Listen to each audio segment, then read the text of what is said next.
Entendi, está gravando agora. Vamos fazer nossas orações. Vamos todos acalmar nossos pensamentos,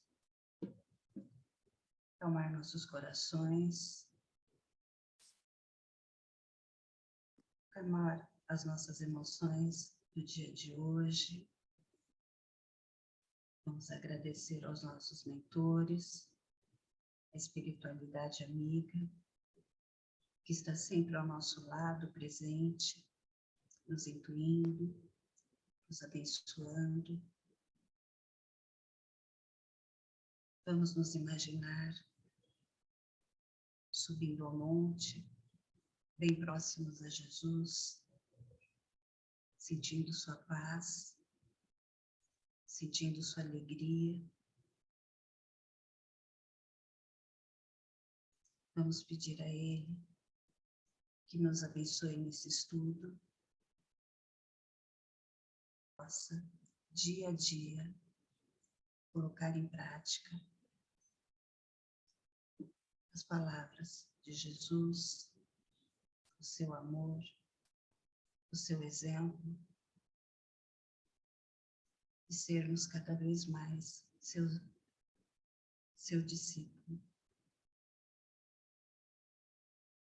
Que fique conosco hoje e sempre,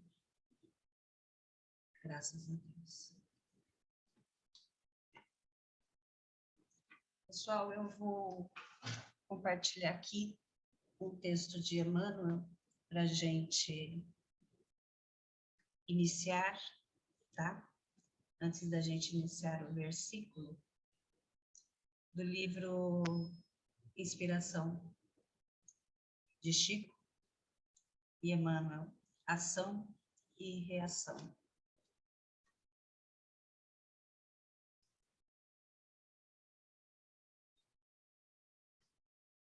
Vocês estão enxergando, por favor? Sim. Cada criança nasce na terra, no sítio em que deva produzir mais e melhor, para o bem, com os recursos necessários ao aprimoramento da luz, ao aprimoramento que lhe diz respeito e sob as circunstâncias mais favoráveis à obra que lhe cabe realizar. Não ouvides os instrumentos de progresso e perfeição que o Senhor te confiou ao caminho. Para muitos, é o lar com os deveres que lhe enriquecem as horas pelos quais o devotamento é o clima em que se lhe amadurecerão os frutos do resgate. Para outros, é o campo em que as lides da terra lhe pedem devoção e suor.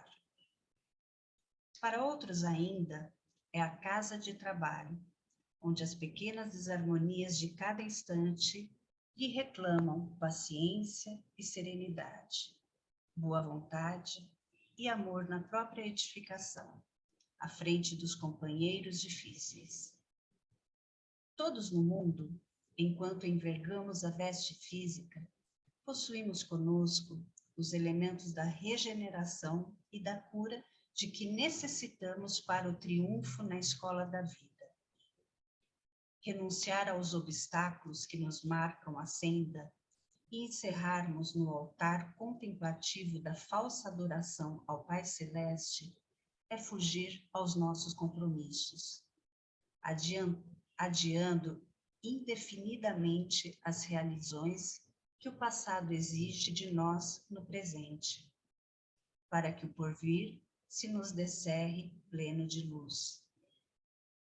Certamente o Senhor prescinde em qualquer situação do incenso bajulatório das nossas reiteradas manifestações de louvor, mas, sem dúvida, aguarda de nosso esforço o socorro a alguém que ontem relegamos ao abandono, e a consagração honesta a esse ou aquele trabalho que sofreu de nossa parte no pretérito, atitude escarnecedora, porque semelhantes edificações constituem recuperação de nós próprios diante da eterna lei. Não menoscabemos o valor da prece em tempo algum, de vez que encontramos nela a escada sublime da ascensão aos céus. Entretanto, não nos esqueçamos de que a obrigação corretamente cumprida, ainda que nos custe o máximo sacrifício, é a oração mais nobre que nos granjeia a dignidade entre os homens e o respeito a nós mesmos, por traçar-nos seguro caminho à fiel comunhão com Deus.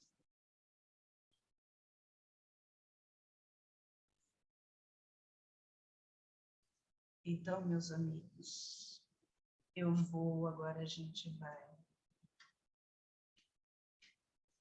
começar o nosso versículo.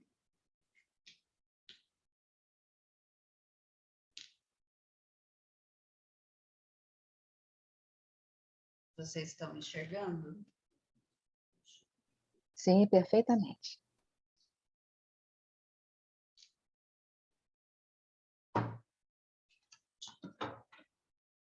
Então, muito bem-vindos, todos, muito bem-vindos. Olha, hoje eu estou conseguindo enxergar aqui na lateral vocês, então eu estou adiantando. Então, sejam muito bem-vindos. Eu estou melhorando no Zoom. É a leitura inicial que nós fizemos, né? Espera um pouquinho.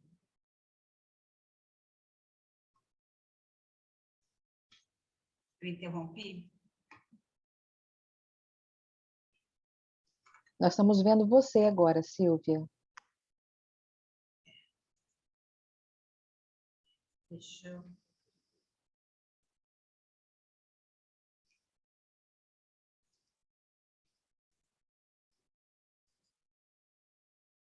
E agora? Agora a tela está escura.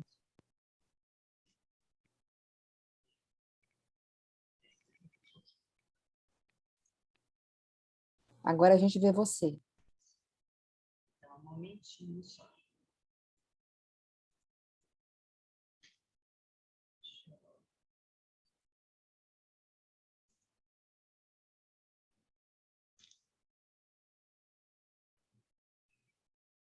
Agora nada.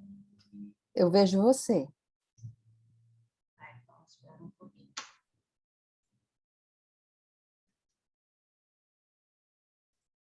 Eu não, nós, né? Coisa feia. Que agora que está ainda aqui.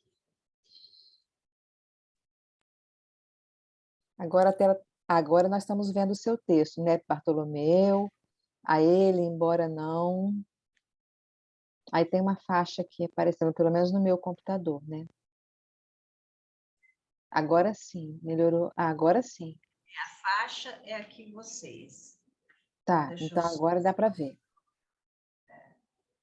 Agora tá Deixa eu bom. só no primeiro. Então, sejam muito bem-vindos. Nós vimos a leitura inicial, né? Inspiração de Emmanuel. E os versículos, a gente está entrando agora no versículo 8 do capítulo 1. A ele, embora não o tenhais visto, amais nele, apesar de não terdes visto, mas crendo, vos rejubilais com uma alegria inefável e gloriosa. Bíblia de Jerusalém. Aí eu fui no Codex Sinaiticus. A quem não vês, amas. A quem não olhas, mas acreditas, regozija-te com alegria indescritível e glorioso. Aí eu também fui no na escritura hebraica, na Taná, e Brit Hadash, ao qual, não o havendo visto, a mais, no qual, não o vendo agora, mas crendo, vos alegrais com gozo inefável e grandioso. Aí eu também fui na Bíblia Sagrada. Essa é a primeira tradução da João Ferreira de Almeida, de 1819. E ela chegou na tradução para o português, ainda ela tem alguns... quando ele não estava mais vivo, né? Ele já tinha desencarnado, João Ferreira de Almeida. Então, essa é a primeira versão traduzida para o português, 1819, o qual não, olha o aonde está o tio, né, a gente, não o havendo visto, o a mais, em o qual, não o vendo agora, porém crendo, vos alegrai em gozo inefável e glorioso. Essa é a Bíblia Sagrada, né, Aí, o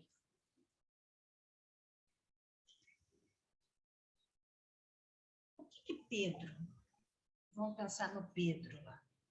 Desculpa que eu vou bebendo água, minha garganta tá seca. O que o Pedro, o que vocês acham que o Pedro queria dizer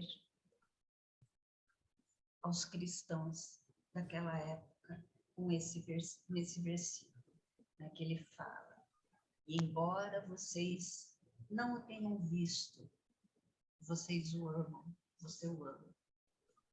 Embora vocês não o vejam, mas creiam nele. Vocês se regozijam muito na alegria inexprimível e cheia de glória. O que vocês acham que o Pedro está querendo dizer nesse versículo? Quem quiser ir falando, abrindo o microfone para a gente conversando, por favor. Tá? Porque a gente sabe que, né, que é isso, é um ouvindo o outro, é mais os outros falar do que a gente, né? Então, o que vocês acham que o Pedro estaria falando? Vamos pensar naquela época, né? Antes da gente trazer para a nossa realidade. O que o Pedro estava querendo dizer naquela época? Ele estava dizendo assim, posso falar o que eu acho, né? Olha, vocês estão amando a Cristo. Vocês estão acreditando em Cristo. Vocês estão se alegrando em Cristo. Acho que 2 encontros anteriores, eu também estive com vocês, né? Aqui à frente, não por trás, né? Da câmera. Começou agora, porque o João também estava com o pai internado, né? Ainda está, mas agora ele está em palestra.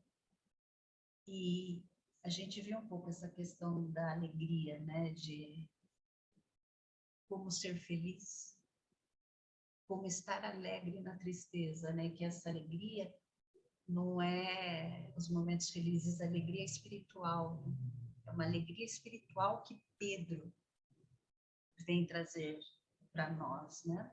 Então, é essa alegria do espírito. E como a gente encontra essa alegria no meio das tristezas e das expiações. Isso a gente trabalhou quando eu estava aqui com vocês, acho que foi no versículo 6, né?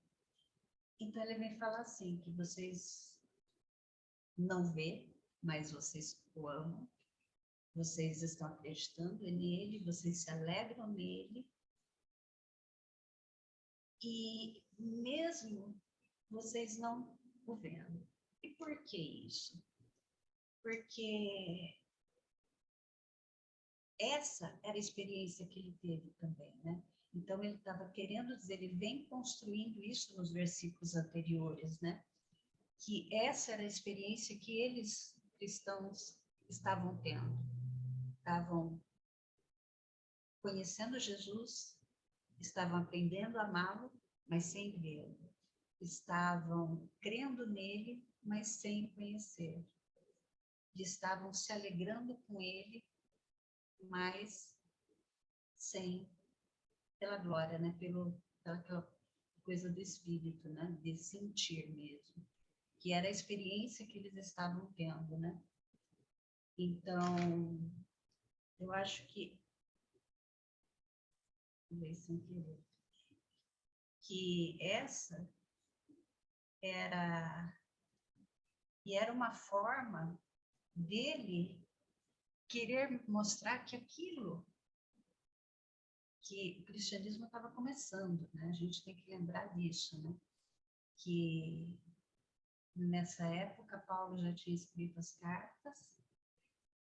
Eu acho que os evangelhos também já tinham sido escritos, também eu preciso ver, não me recordo agora, mas primeiro Paulo escreveu as cartas, depois que os evangelhos foram escritos, então, e depois vieram as cartas de Pedro, de Tiago, de Timóteo. Então, e ele queria dizer que se eles se afastassem um dia, pelas expiações que também a gente viu nos versículos anteriores, eles poderiam voltar a qualquer momento, porque eles já sabiam que Cristo estava ali, quem era o Cristo, que mesmo sem ver, eles já o amavam, e mesmo não ouvindo, eles criam nele, né? E sentiam essa alegria. Alguém tem alguma coisa a falar? Enquanto até aqui? Eu tenho. Então, por favor, Marco, deixa eu botar meu microfone. Deixa eu ver onde está meu microfone. Pode falar, minha querida. Tá. No primeiro momento que eu li esse versículo, eu lembrei de 2 apóstolos. O primeiro foi Tomé, que precisou ver para crer, né? E o segundo foi Lucas, que não precisou ver para crer. Então, entre os dois, eu vejo esse versículo seguinte: a alegria daquele que crê sem ver. A alegria daquele, não foi isso que Jesus quis dizer? Feliz aquele que não precisa ver para crer. Porque o coração dele está mais preparado, essa terra está mais preparada para receber essa semente do Evangelho de Jesus. Eu não preciso mais ter prova nenhuma, porque eu acredito em Jesus Cristo como meu Salvador, como meu mestre, modelo e guia. E eu gosto muito de Lucas, gosto muito do Evangelho de Lucas em particular, mas muito também por isso. Ele não conheceu Jesus, ele não teve contato nenhum, porque Paulo ainda teve. Ele não teve contato nenhum, e por ouvir falar do que o amigo Paulo falou e que Maria falou, ele escreve para nós aquele evangelho maravilhoso, sensível, né? E chega a ser até romanceado. Então, feliz foi Lucas, que, para acreditar, ele não precisou ver nem conhecer Jesus. Assim, na hora que eu li, me arremeteu aos dois, né? A discrepância entre um e outro. E Tomé conheceu a Jesus, né? Era esse o comentário que eu gostaria de fazer. E feliz hoje somos nós, que hoje nós conseguimos crer também sem ver. Porque talvez naquela época, naquela época com certeza nós estávamos lá, vimos e não acreditamos. E hoje estamos aqui, né? Na luta aí de entender o Evangelho, que há 2000 anos nós já fazemos parte dele.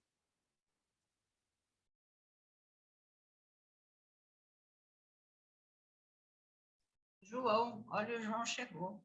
João quer assumir? Por favor, assuma, João, seu posto. Mas de jeito nenhum que eu perco isso. Por favor, meu querido. Não, eu te peço, por caridade, para você, por favor, mediar. Eu quero assistir, quero ficar aqui assistindo, até porque recebi uma crítica muito construtiva sobre o quanto eu falo. Então, hoje eu vou ficar mais ouvindo esse finalzinho de noite. Por favor. Ô, gente, para mim, está aparecendo uma faixa é só para mim? Não, essa faixa aí provavelmente Ai, quando deixa a agora câmera aberta, aparece. tá ok. Show.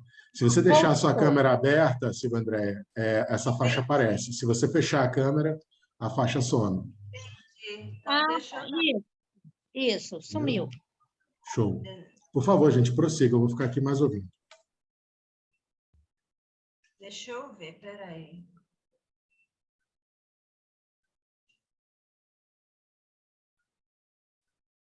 Aonde, João, onde que eu... Enquanto você vê, André, eu vou falar aqui. Você falou da Bíblia do... Oi? Você falou da Bíblia do João Almeida de 1800, né? Foi agora, né? Sim, É. 1819. Sim. A minha aqui é de 2012, do João Almeida também. O versículo é praticamente igual. Tem duas palavrinhas só que diferem, que não mudou em nada o significado. Mas praticamente a mesma coisa, só para confirmar aí, né, com a Bíblia atual. Tem versículos que mudam muito pouca coisa. E, às vezes, eu gosto de colocar uma versão mais antiga, que é mais, assim, seria um pouco mais fidedigna, para a gente poder comparar mesmo essas pequenas mudanças. E, às vezes, são mínimas, às vezes nem tem mudanças, né? Às vezes as mudanças são ínfimas, e às vezes realmente nem tem, às vezes tem. Às vezes elas se tornam mais próximas às igrejas protestantes, outras mais puxadas para o catolicismo, e às vezes você vê essas linhas. Mas é sempre bom comparar. Eu gosto muito de comparar o mesmo versículo em várias Bíblias. Vocês estão vendo agora perfeitamente? Sim, perfeitamente. Tá, então vamos lá.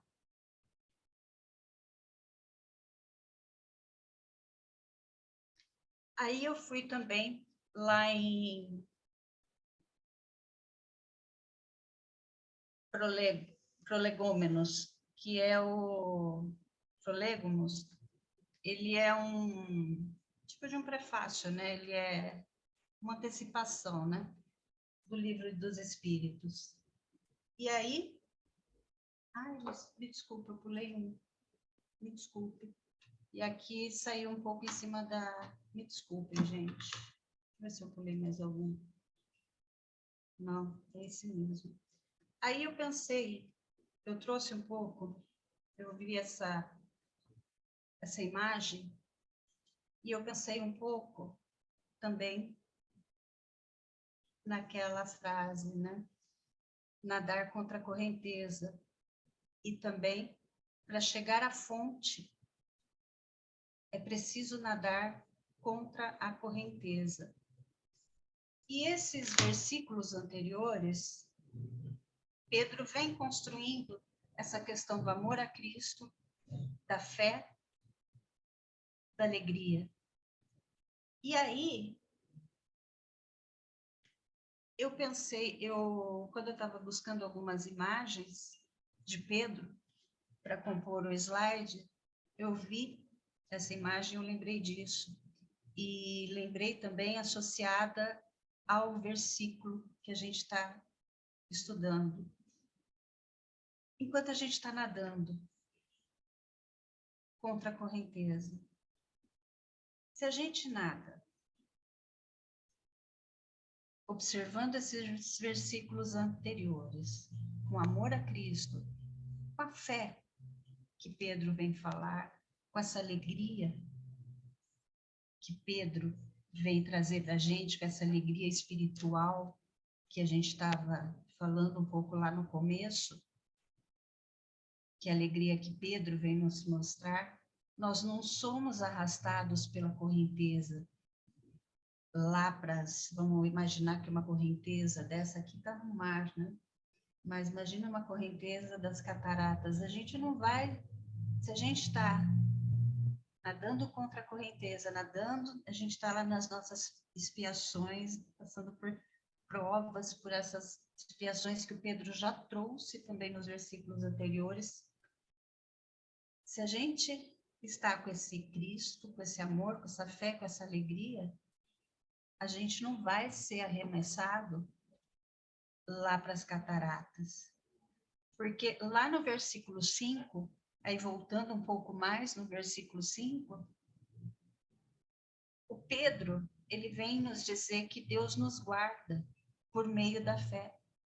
Ele vem falar assim: os que mediante a fé fostes guardado pelo poder de Deus para a salvação, preste a revelar-se no tempo do fim. Então,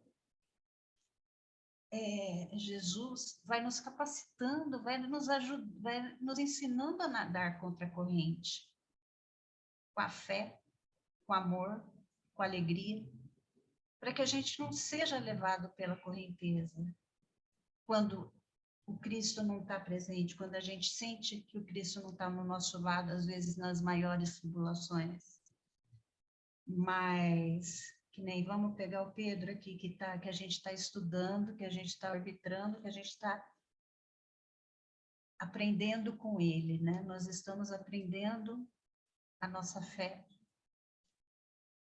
através de Pedro, nesse estudo em si. Então, vamos supor que Pedro, ele vem nos ensinar a nadar. Ele está lá nos observando na praia, como Jesus está fazendo aqui, dando a mão a ele. E ele vai nos observando, vai nos seguindo. E quando a gente está nadando bem, está dando aquelas braçadas lindas, ele vai falando: olha, você está aqui, você está aqui, você está indo bem, você está indo bem. E aí, é como se ele fosse sinalizando.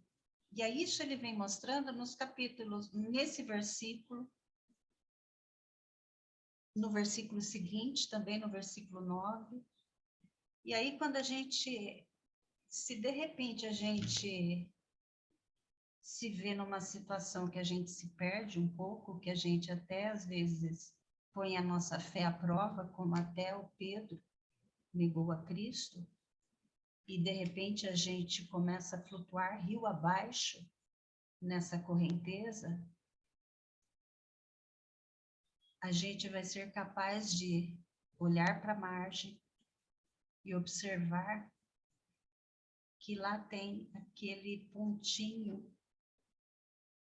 que é Pedro, ou que é Jesus, nos chamando de volta, que é esse verdadeiro amor que ele vem falando, do amor, ele vem falando da fé e da alegria. Então, se a gente constituir essa fé, essa alegria e esse amor que Pedro vem nos chamar, mesmo que a gente se sinta atribulado, se sinta nadando contra a correnteza, e mesmo que a gente, às vezes, se sinta flutuar rio abaixo, vai ter um momento que a gente vai olhar e vai enxergar Jesus ou enxergar Pedro nos lembrando, e aí a gente consegue beber da fonte, que é para chegar a essa fonte. Algum comentário?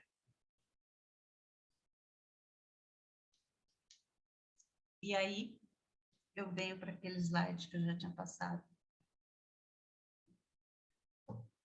No livro dos Espíritos, do Prolegômenos. Ocupa-te, cheio de zelo e perseverança do trabalho, que te empreendeste com o nosso concurso, pois esse trabalho é nosso. Nele pusemos as bases de um novo edifício que se eleva e que um dia há de reunir todos os homens no mesmo sentimento de amor e caridade. Mas antes de o divulgares, revelo-emos juntos, a fim de lhe verificarmos todas as minúcias. Então, o que eu vejo aqui? O mundo, ele diz, que nem aí o Simar falou do Tomé, né? O Simar falou muito bem do Tomé, ver para crer. Mas aí o Simar, sabe o que Jesus fala? Bem-aventurados os que não viram e creram. Isso está em João, capítulo 20, 29. Jesus disse-lhe que tu acreditastes com Deus. Abençoados sejam os que não viram e acreditaram. Então, não faz mal a gente ser Tomé, mas bem-aventurados os que não viram e creram. E todos nós um dia seremos esses bem-aventurados, mesmo que a gente ainda tenha um tiquinho de Tomé. Alguém quer falar alguma coisa? Por favor, meus amigos, meus irmãos.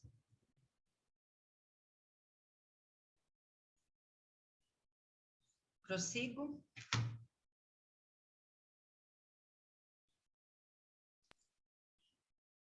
Paulo, ele vem lembrar para nós, lá na segunda carta dele aos Coríntios, que nós olhamos, aí tem o que é o olhar em grego,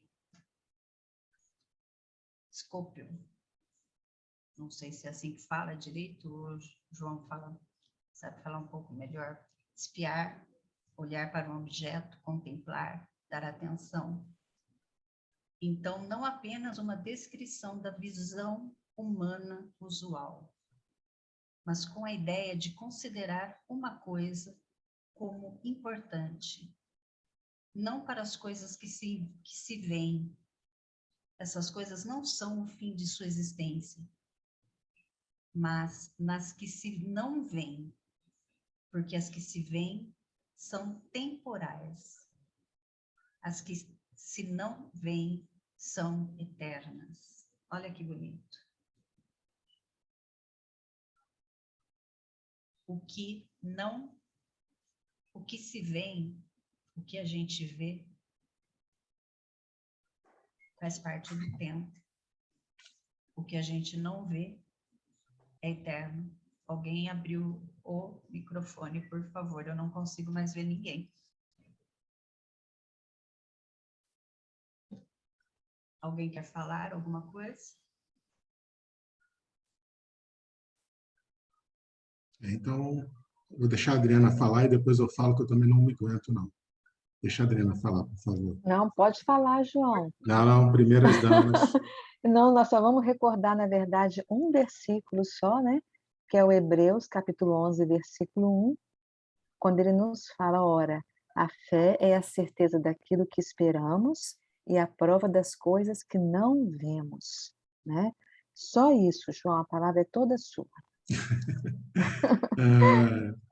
Eu não consigo. Acabei de receber um feedback para falar assim, cara, escuta mais e fala menos, mas eu não consigo. Ouvindo você falar, Silvia, eu me recordei de duas passagens do Velho Testamento, porque o pensamento de Pedro, né, assim como de Paulo, a gente não pode esquecer que são pensamentos e princípios filosóficos que são calcados na filosofia da Torá, né, como bem nos lembra a irmã Hila naquele curso maravilhoso sobre a filosofia e a sabedoria da Torá. Então, eu lembrei que essa coisa do entregar, do confiar, do acreditar, independente se você experiencia a clareza ou a existência ou a certeza de algo, ela tem muito a ver com a fé do povo judaico. Será que hoje, vamos supor que cada um de nós aqui esteja com a vida extremamente bem resolvida financeiramente, todos os atributos da necessidade material nos sejam muito bem atendidos, e nós temos aí, inclusive, um nível acima da média de conforto.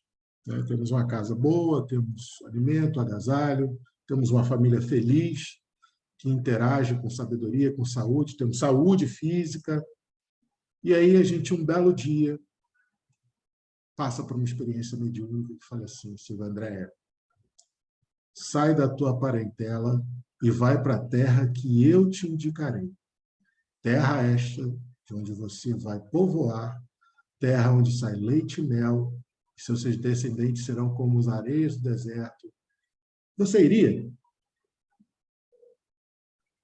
Ou você pensaria assim: meu Deus, eu sou um pseudo-sábio, e ainda é um pseudo-sábio velho, que está me citando Gênesis, está me citando Abraão. Você acreditaria? Eu iria.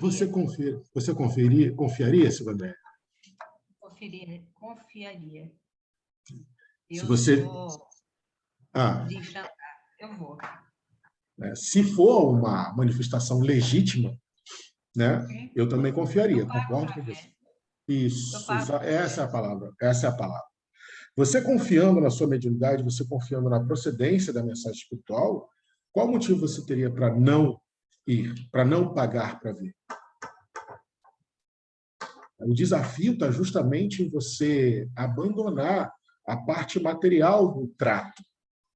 E aí eu lembrei de duas passagens do Velho Testamento. Uma de Salmo, né, o Salmo 31, onde Davi fala: entrega o teu caminho ao Senhor, confia nele e o mais ele fará. A pergunta foi justamente para elucidar, para ilustrar esse pensamento de Davi. Entrega o teu caminho ao Senhor, confia nele e o mais ele fará. Se você receber um chamamento, né, por mais adverso que ele possa parecer num primeiro momento, mas você passou esse chamamento pelo crivo da lógica, do bom senso, né, pelo controle universal dos espíritos, dos ensinamentos dos espíritos, que é o método científico de Kardec. Se você confia na sua moralidade, na sua capacidade de entrar em contato com bons espíritos, e você sentiu no seu coração, de maneira legítima, que você deve atender esse chamamento porque é a vontade de Deus, pega e vai. Paga para ver essa frase que eu queria, Silvia Andréa, obrigado. E aí, se você parar para pensar, isso se calca em outro pensamento do Antigo Testamento. Está lá no livro de Jeremias. Se eu não me engano, 17, capítulo 17, versículo 7 ou 8. Depois dá uma olhadinha lá, mas capítulo 17. Jeremias fala o seguinte: bendito o homem que confia no Senhor. Igual Davi, ó. Bendito o homem que confia no Senhor e cuja esperança é o Senhor. Porque ele é como a árvore plantada junto às águas, que estende as suas raízes para o ribeiro e não receia quando vem o calor. Mas a sua folha fica verde e no ano de sequidão não se perturba nem deixa de dar fruto. Olha a metáfora do fruto, olha a metáfora chamando para o homem que edificou sua casa na pedra e no terreno que não era pedregoso, no terreno arenoso. Então, confiar e esperançar, verbo esperançar, na graciosidade, no nome do Senhor, na providência de Deus. É como se você plantasse uma árvore que as raízes vão além do rio, se infiltrando pelas beiradas do rio e se mantendo justa e, como é que se diz, firme, apesar da corrente do rio. E ela está com as raízes na parte úmida, Jeremias fala mais à frente. Então, nunca vai lhe faltar água, a água da vida, a água da verdade, a água da esperança, a água da confiança. Então, quando Pedro fala que não vimos, mas cremos, eu penso da seguinte forma, e eu convido vocês a criticarem o meu pensamento, fiquem à vontade. Acredito que todos vão concordar comigo quando a gente diz que Jesus é o nosso melhor guia e modelo, resposta à questão 625 do Livro dos Espíritos.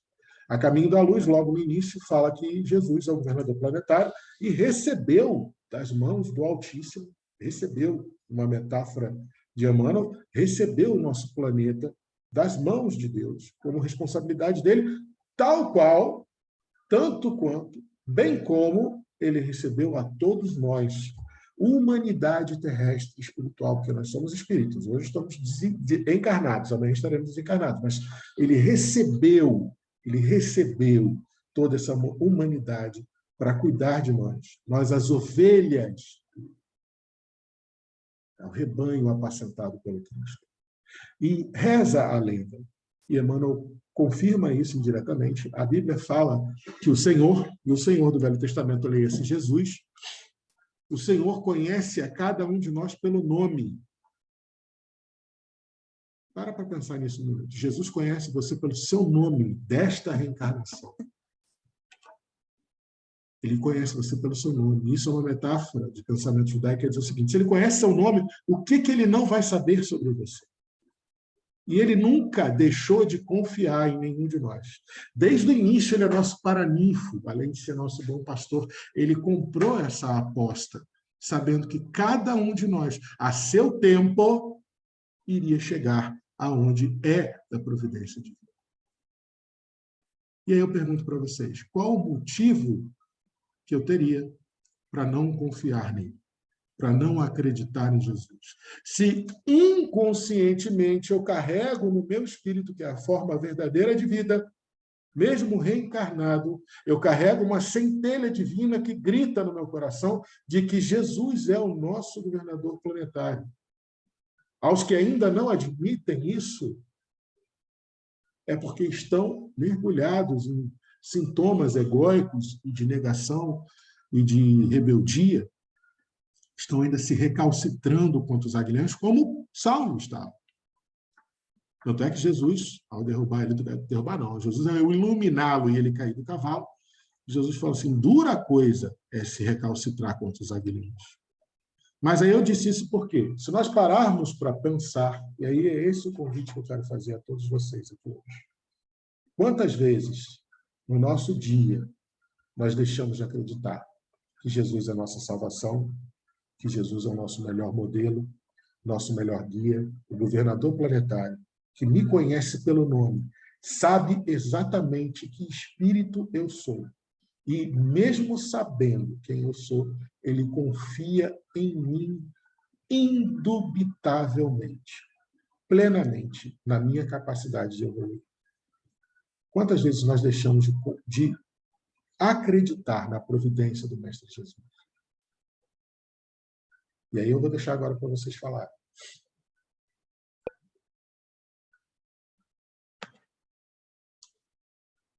A Adriana está com a mãozinha levantada de novo ou você não baixou, Adriana? João, eu sempre esqueço de abaixar a mão. Não, mas aproveita que a sua mão está levantada e fala.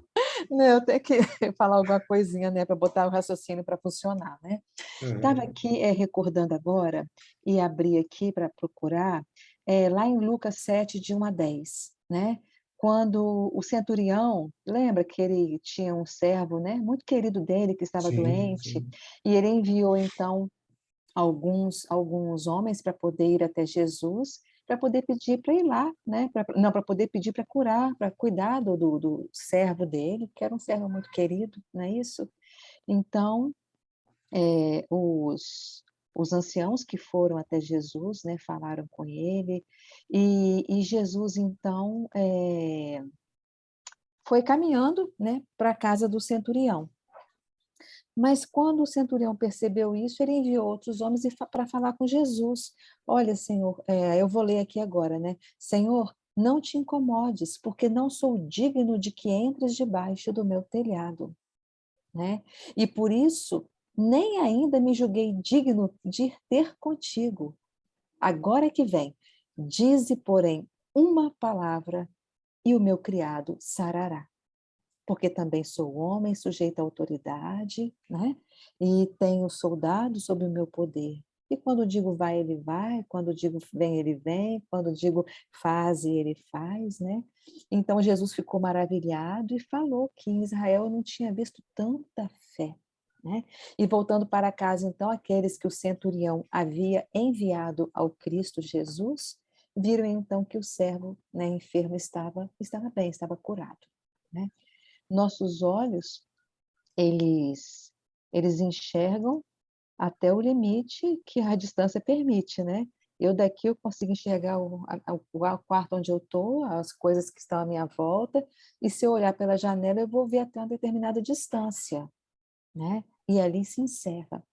Mas O versículo fala para nós não atentarmos nas coisas que se veem. Então, estou puxando um pouco para os nossos olhos materiais também, tá? Nossos olhos materiais enxergam até lá. Dali adiante, eles não enxergam, porque eles só veem coisas materiais, coisas físicas, coisas que podem ser tocadas. Mas nós precisamos olhar, vamos dizer assim, olhar com os olhos do coração, né?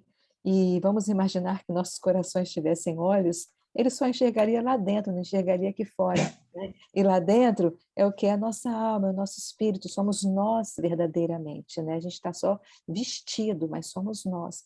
Então ele fala para os nossos olhos buscarem aquilo que os olhos físicos não enxergam, isto é, a conquista da virtude. Por quê? Porque a mensagem da doutrina, dos benfeitores nos falam, lá no Evangelho, segundo o Espiritismo, que quando nós partirmos, né, nós vamos levar daqui conhecimento, sabedoria.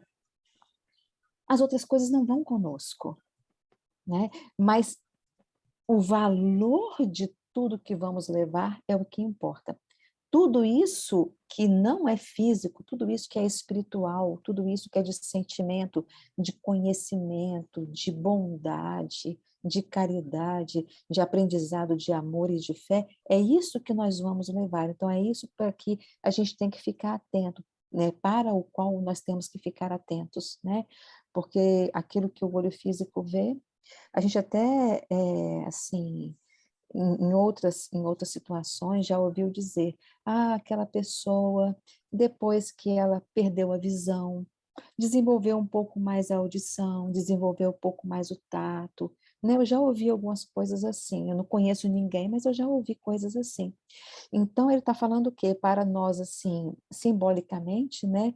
É, tentarmos fechar um pouco os nossos olhos para as coisas físicas e nos voltarmos mais para as coisas espirituais, porque a física ela é temporal, né? Agora a que se não vê é eterna, quer dizer, os valores da alma, nos voltarmos muito para os valores da alma, 100% para os valores da alma. E foi o que aquele centurião fez, né? Quando ele queria muito que o servo amado dele fosse curado e falou, Senhor, eu não sou nem digno de receber o Senhor debaixo do meu telhado, mas eu creio, eu tenho fé, eu sei que se o Senhor daí disser qualquer coisa de boa para o meu servo, ele vai ficar bom. E o servo ficou bom, né? Então, quer dizer, ele estava olhando as coisas que os olhos físicos não veem, com toda aquela fé, com toda aquela crença naquele Senhor, né, no Senhor Jesus.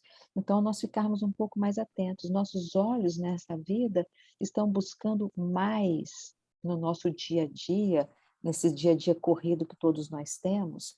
Os nossos olhos estão assim sendo, vamos dizer assim, brilhando mais para que tipo de coisa, né? Para que tipo de situação? E quando ocorre um fato, né? Quando surge um fato, os nossos olhos eles estão buscando olhar aquilo que os olhos físicos veem ou aquilo que os olhos do coração, que os olhos da alma podem ou poderiam ver? Essa é a pergunta que eu deixo aqui para todos nós.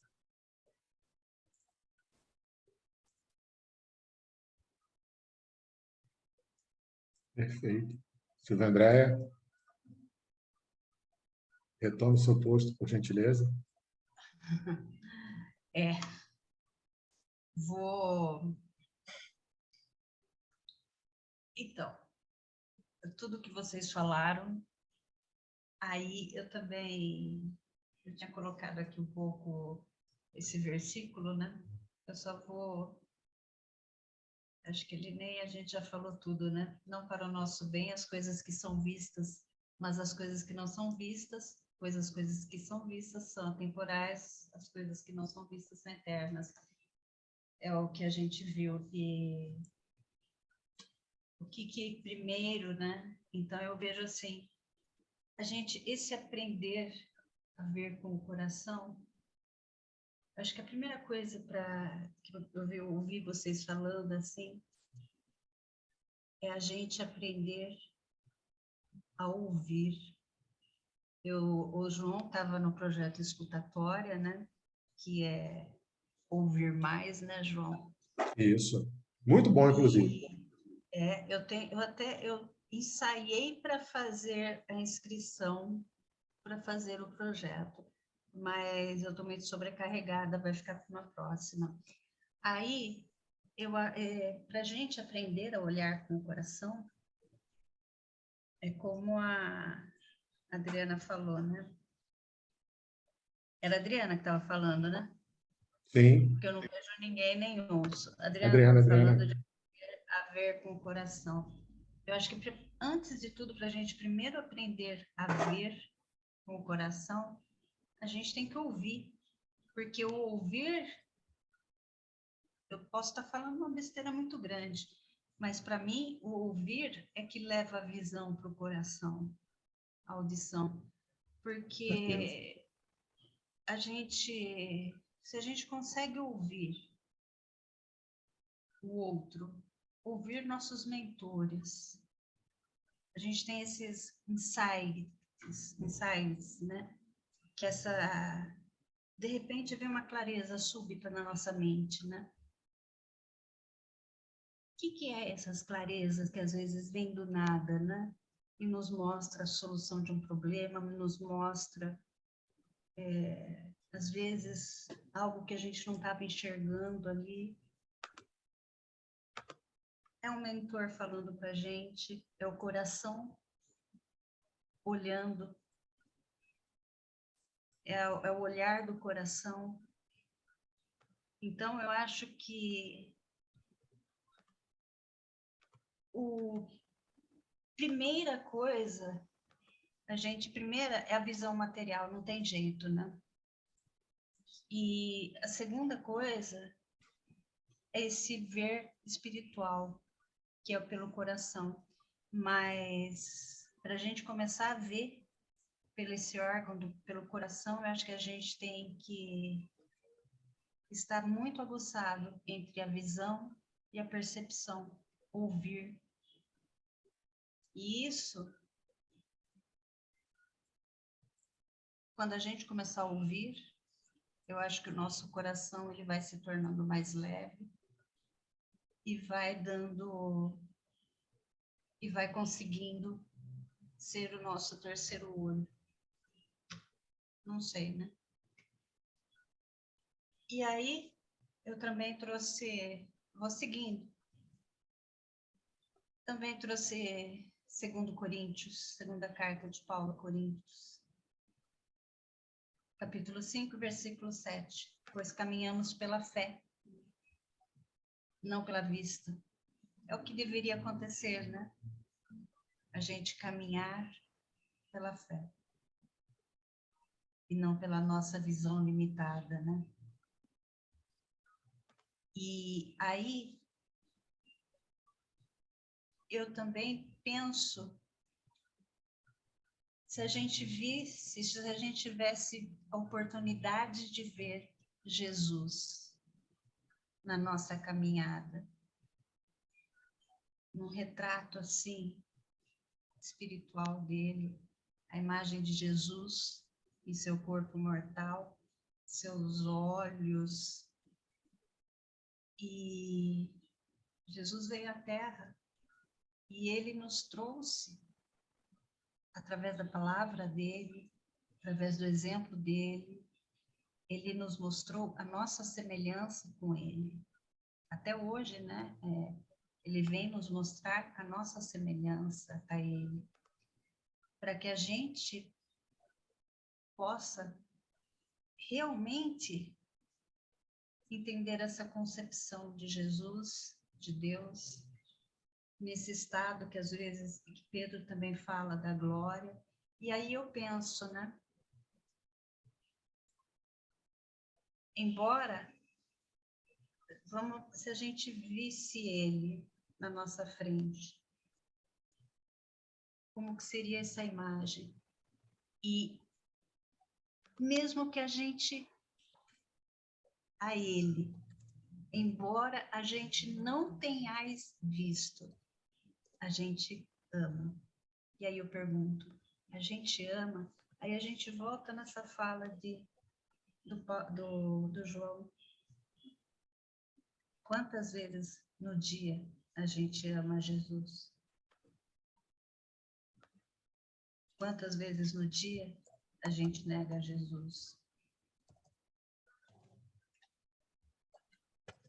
E não é esse amor filia, é o amor ágape, o agapao, né? Esse amor incondicional. Eu acho que tem alguém com a mão levantada. Eu vi uma mensagem. Acho que é a Adriana. É a Adriana? Gente, desculpa, acabei de baixar. Perdão. Pode achar graça, tá? Sensacional. Eu, se fosse você, eu falava, só de birra agora. Porque essa mão levantada, isso não é coincidência. Deve ser dívida com a fé, menino. Não, mas continua, Silvia, desculpa. Então, aí eu fico perguntando, né? Eu me perguntei também. Jesus nos ama com amor ágape. Esse amor incondicional, esse lindo amor que sacrifica, né?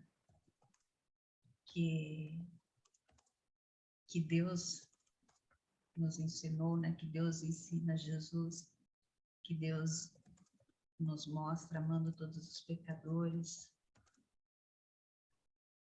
E esse amor que manifesta, esse amor que ele é um verbo, né? Amar. E por ser um verbo, ele exige o quê? É uma ação.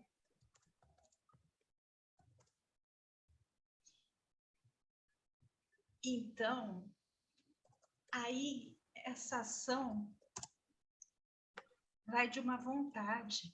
Então, para a gente amar a Jesus, a gente precisa estar com vontade de amá-lo. E não é esse amor, é um amor puro. Tem que ser um amor puro, um amor nobre. E não motivado, não esse amor que a gente tem. É um amor que eu ouvi uma vez, um vídeo lindo do Aloysio Elias, depois eu coloco para vocês no chat, que ele fala dos amores, amor ágape, desse amor que mãe tem por filho, que tem por marido, que a gente até sacrifica, mas será que realmente a gente tem esse amor ágape, né? Esse amor incondicional? E esse amor livre, né? Esse amor de servir com humildade, um amor elevado. E aí eu pergunto, a gente ama Jesus? E aí também vem essa pergunta que o João fez. Você largaria tudo? Né? Então, foi adiantado, né, um pouco essa conversa. Aí, também, deixa eu ver se eu passei certo, é isso. Mas crendo, alguém quer falar desse amor?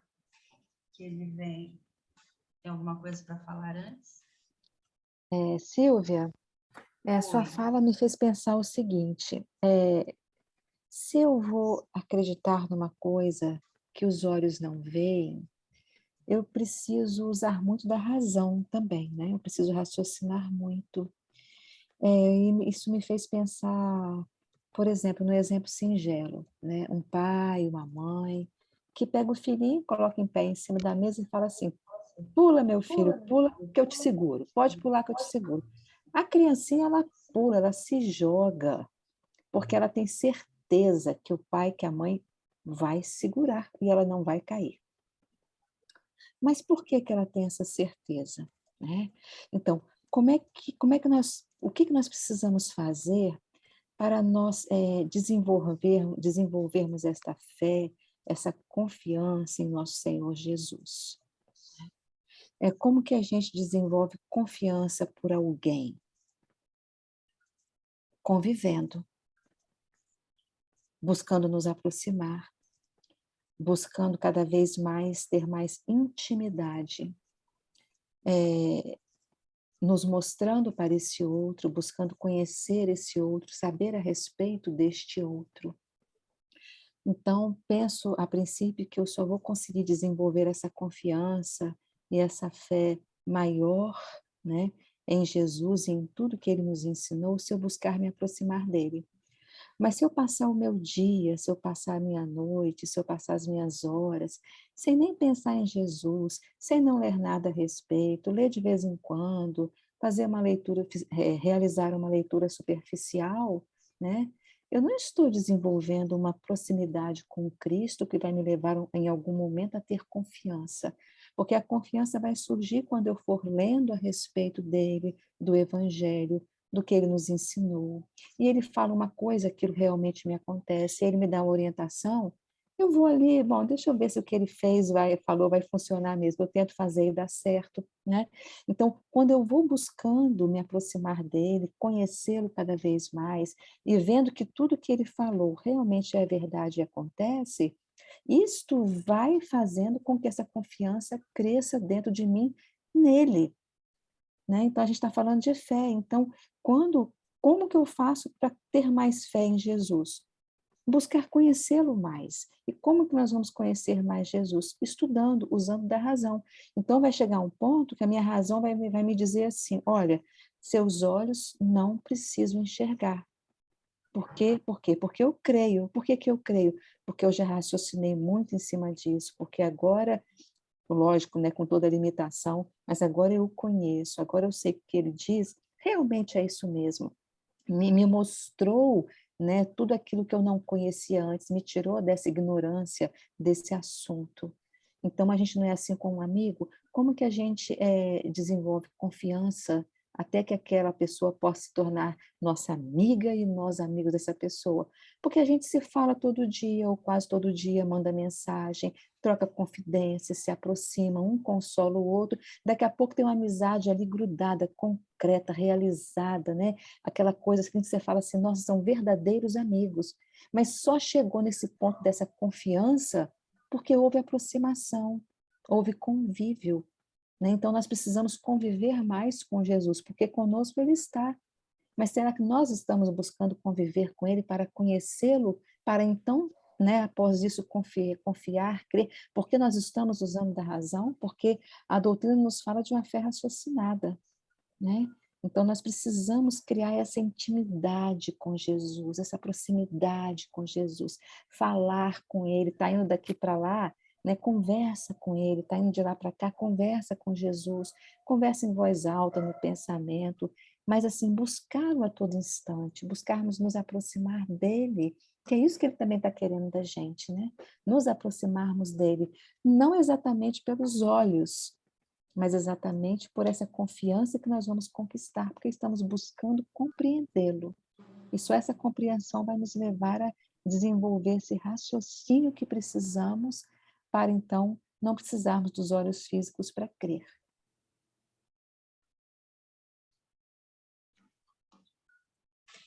Olha, Adriana, vocês estão me vendo? Que sumiu aqui para mim. Bom. Não, estou vendo sim. Tá normal. Uhum. Ô, Adriana, você me fez lembrar de um vídeo de uma mulher que estava num treinamento com o cachorro, e o cachorro subia num lugar alto assim, e ele ficava de costa, e a mulher dava um comando, ele de costa para a mulher, ele se jogava de costa. Então, olha a confiança que ele tinha no tutor dele, né? E a gente sabe o amor que os animais têm pelos seus tutores, né? E essa confiança, né?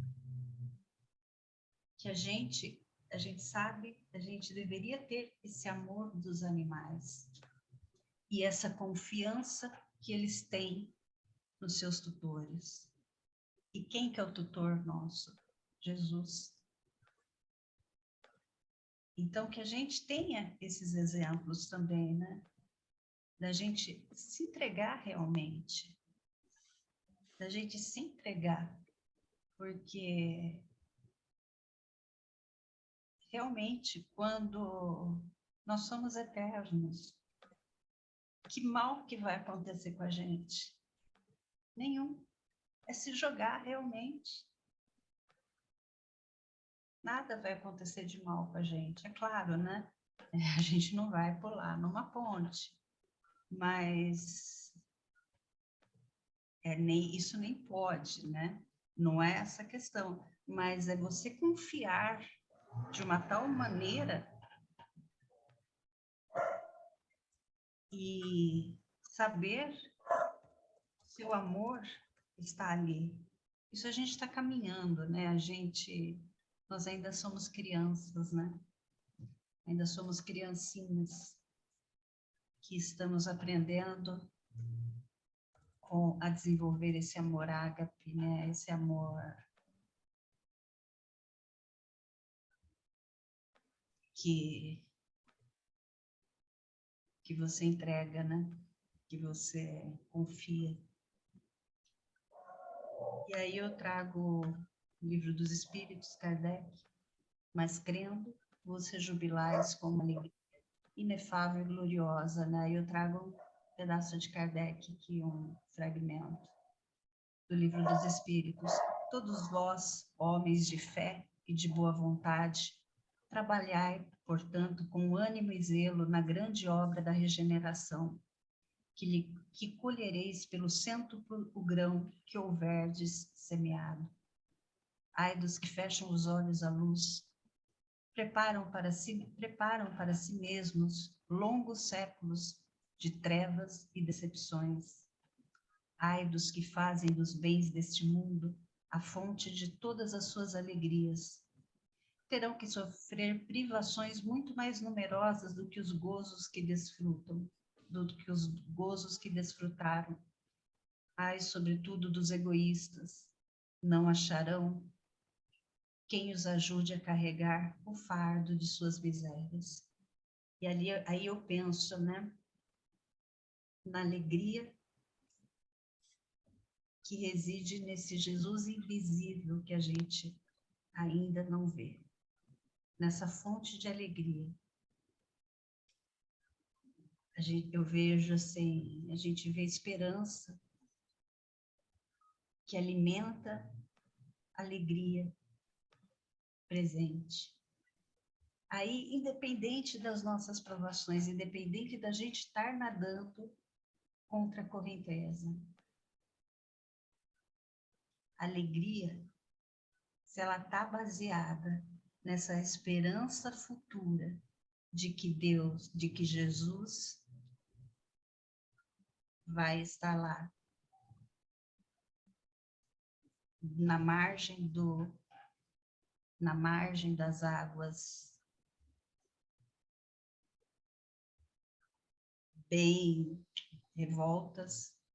Cada provação que a gente passar vai nos ajudar a aprender algo novo, sempre aprender algo novo e maravilhoso sobre Jesus. Maria Gabriela levantou a mão, minha querida. Levantei, sim. Boa noite. Boa noite, minha querida. Andréia, todos e todas.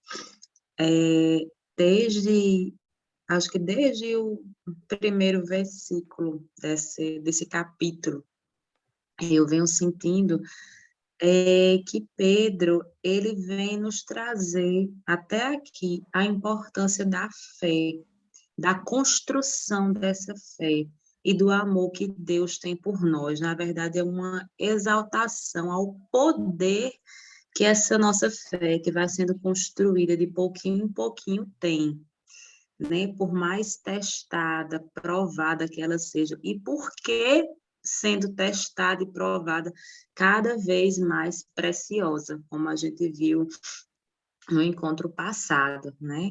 E eu acho que esse versículo de hoje, Pedro estava se colocando para aqueles homens e mulheres de há 2000 anos, mas para nós outros também, já vislumbrando o futuro, que também não conhecemos ao Cristo pessoalmente, mas que hoje nos candidatamos a amá-lo, a segui-lo. E, ao mesmo tempo, eu acho que Pedro, ele fala muito também de si, da sua experiência própria com Cristo, da fé dele, que eu acredito que se dilatou após a ausência física de Jesus. E durante todo o restante da vida dele, ele provou muito mais do que 3 vezes em resposta às 3 negativas. 1 milhão de vezes mais que sim, ele amava e ama, né, ao Cristo, ao seu Senhor. E essa alegria inefável e gloriosa que ele coloca no final, eu acho que é quando a nossa fé, quando a gente chega à compreensão do que Jesus falou sobre o que com ele o peso é leve e o jugo é suave, que a gente consegue dar maior enfrentamento às questões que sempre virão, há 2000 anos, agora, há 2000 anos mais para frente, sempre virão questões até a gente se regenerar, mas enquanto a gente estiver com essa fé pautada no Cristo, essa fé que faz com que o jugo e o peso seja leve e suave, a gente vai vencendo de pouquinho em pouquinho e se melhorando de pouquinho em pouquinho e fortalecendo essa fé, né, de braços dados com Jesus. Era isso.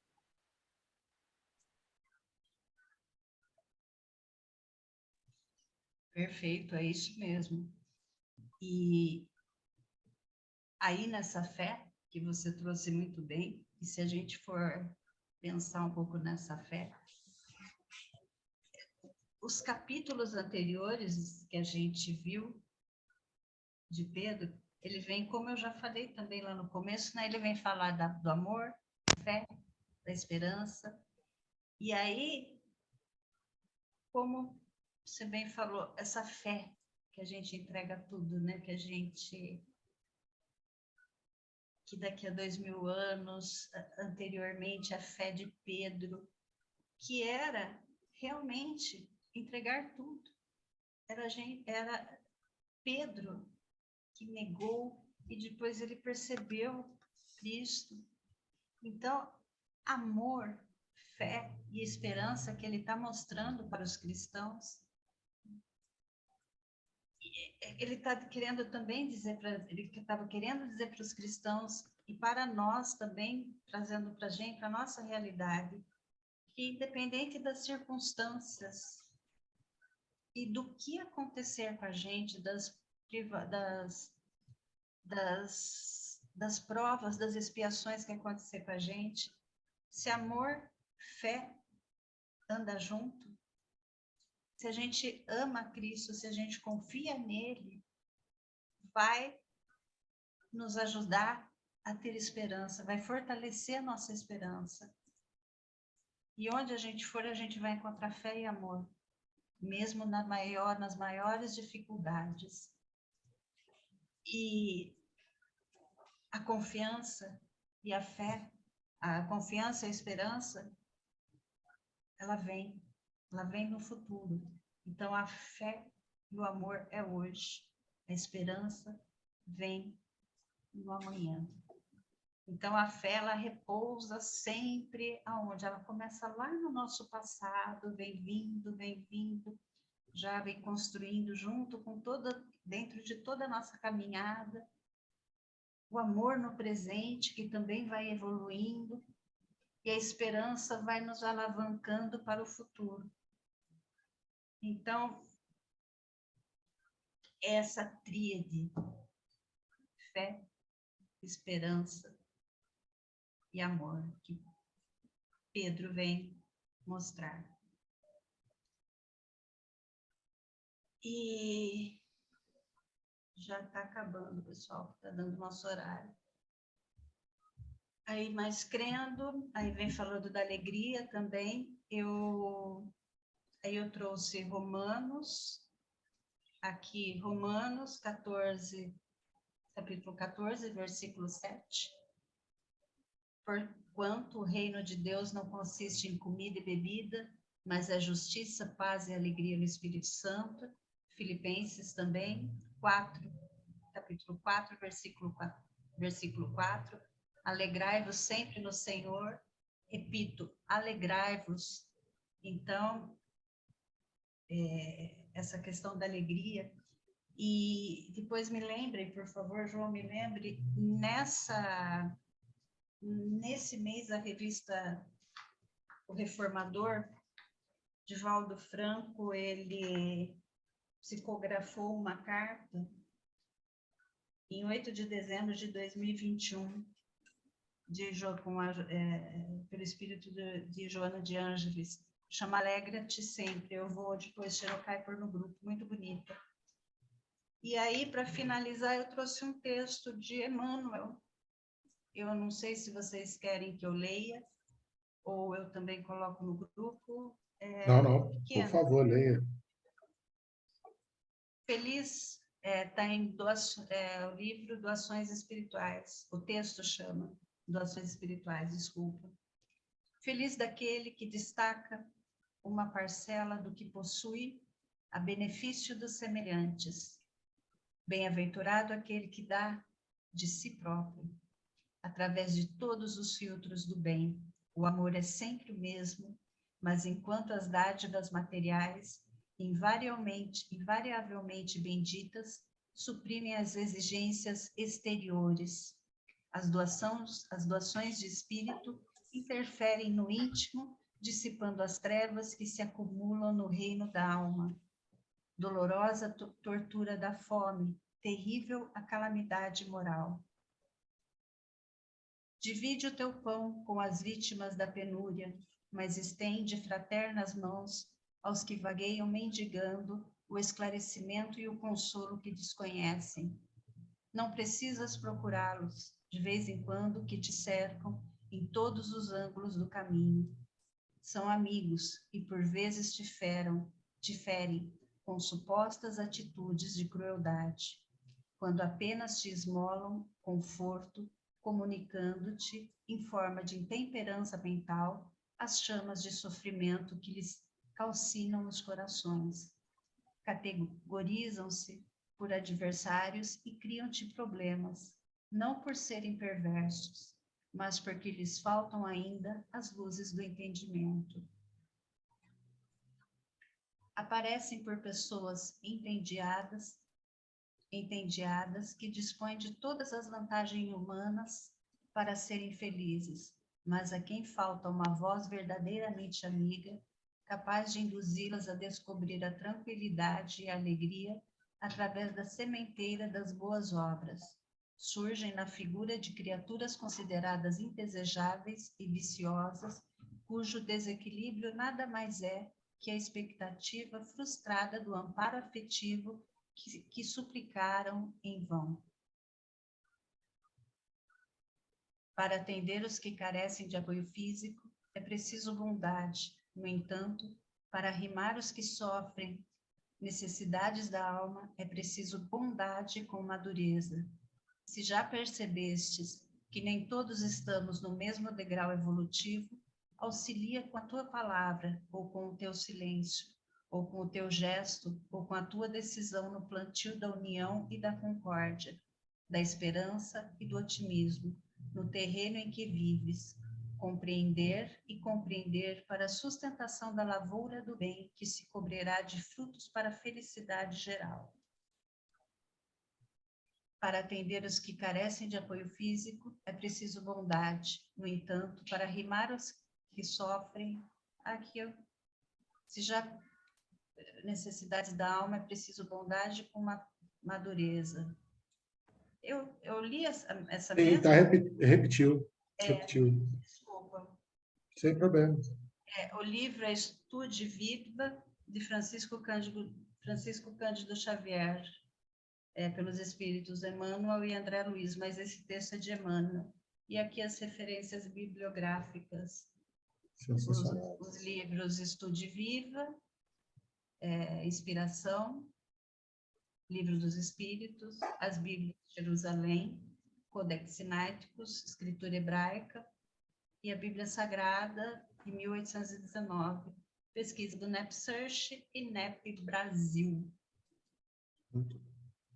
Interrompi o compartilhamento, pessoal. Deixa eu... Queridos, muito boa noite. Agradeço por mais um estudo. Agradeço, João, pela oportunidade de estar à frente aqui. Lindamente, diga-se de passagem. Imagina que isso. João, a gravação foi para as nuvens, que o Wesley, né? Wendel. Assim, tenta gravar e pôr nas nuvens. Eu testei, está nas nuvens. Não sei se é no HD, no drive do... Bom, depois a gente conversa. Antes de fechar, deixa eu só fazer um comentário aqui que não posso deixar de fazer. Lembrando que quem amou a Jesus de pronto, imediatamente, sem pensar duas vezes, foi Bartolomeu. Sim. Não é? Só porque Sim. falei te vi debaixo da figueira, tu crês? Então, nós não estamos preparados, não, né? Não, de maneira nenhuma, Elcimar. E enquanto eu estava ouvindo vocês falando, eu fiquei fazendo uma comparação mental aqui sobre 3 episódios que giram em torno de uma mesma ideia da fé, da confiança e da cura, né? A cura da filha de Jairo, a cura do servo centurião, que a Adriana trouxe, e da mulher cirofenícia. E eu estou começando a perceber um padrão, né? Como que eles chegaram até Jesus, como que eles barganharam, né? Como que eles solicitaram a graça a Jesus, como foi concedida. Você vê que Jairo era a principal da sinagoga, e ele chegou implorando no meio da turba e tal, e Jesus foi com ele, apertado no meio da turba lá, curou a mulher hemorroísa no meio do caminho, e chegou lá e falou assim, não, a menina não está morta, ela só dorme, talita cumi, né? Aí você vê, quem mais deveria ter fé, né, foi o Jairo, ele sequer sabia que a filha estava só dormindo, assim, a metáfora também do povo judeu, né, ainda dormindo perante a lei. O centurião falou, não sou digno de entrar na minha casa, eu confio na sua palavra, você pode falar uma palavra que eu confio. E em nenhum lugar de Israel eu vi tamanha fé, disse Jesus. E a mulher cirofenícia, né, que gritou, ficou gritando até Jesus ouvir, até todo mundo se sai, mulher, para de encher o saco. Ela tem piedade de mim, tem piedade de mim, tem piedade de mim. E aí Jesus falou, minha filha, olha só, eu vim primeiro para os da casa de Israel. Aí ela falou, Senhor, mas eu preciso muito que minha filha padece de estar muito endemoniada. Ele falou assim, filha, não é justo tirar o pão da boca dos seus filhos para dar para os cachorrinhos. Porque existia essa rixa naquela época, né? Os judeus chamavam os gentios de cães e os romanos chamavam os judeus de cães. E aí Jesus falou assim, não é lícito tirar o pão para dar... Aí ela solta aquela frase magnífica, né? Até os cachorros comem as migalhas que caem da mesa do seu senhor. E ele fala assim, mulher, a sua fé é imensa, seja feita conforme a sua vontade. Então, assim, convido vocês a ler com calma, fazer essa meditação também dessas 3 passagens e também buscar esses padrões. Beleza? Silvia, muito obrigado, tá? Você é sempre sensacional. Eu nem sei, vou levar umas 5 reencarnações para te pagar. Seu microfone está fechado, Silvia André. João, se todos nós, se a gente não se ajudar, se a gente não for um pelo outro, quem será, né? Verdade, verdade. Então, graças a Deus por isso. Nós somos irmãos, nós estamos todos na mesma caminhada, então não tem que agradecer nada, a gente está aqui para ajudar. Amém. Está aqui para ajudar. Meus queridos, alguém pode fazer oração? Silvia? Oi. Eu posso lembrar, assim, 5 segundos de uma frasezinha de uma música? Por favor, eu não consigo. Eu não consigo lembrar o título da música, né? E perdoa a voz, mas a música nesse trecho fala assim: quem já viu Jesus jamais esquece Mas quem conhece Jesus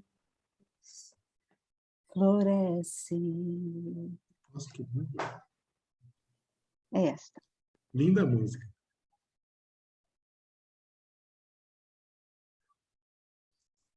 Que a gente nunca possa esquecer Jesus, nem nas maiores dificuldades, principalmente nas maiores dificuldades, a gente lembre dessa música.